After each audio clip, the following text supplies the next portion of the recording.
Welcome to the mini blog. আমি খাবারের জায়গায় চলে এলাম। আমার কর্তামশাই বেরোবে, তার জন্যে খাবার দেবো। তা আজকে ভাবলাম যে একটু রান্নাবান্না কম, বেশি কিছু করতে হবে না। তা করতে করতে করতে করতে না অনেক কিছুই করা হয়ে গেল। দেখো, পেঁপে সেদ্ধ দিয়েছি।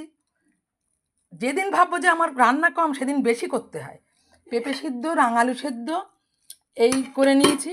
একটু থানকুনি পাতা ছিল, একটা ভাজা করে নিয়েছি। দেখো, গাজর বিনস ভাজা করে নিয়েছি। একটু লাউর তরকারি আছে, চিকেন একটু ছিল সেটাও করে নিয়েছি গামাখা করে। আর দেখো, খাসির টেংরিটা এনেছে আমার মেয়ে, এনে দিয়ে গেছে যে বাবাকে। বাবার তো শরীরটা একটু মানে বয়স হয়ে গেলে যা হয়, তার জন্যে বললো যে বাবাকে একটু মাঝে সাঝে টেংরি জুসটা খাওয়াও। তার জন্যে মেয়ে কালকে বাজার থেকে সব এনে দিয়ে গেছে। তার জন্যে করে নিয়েছি এটা।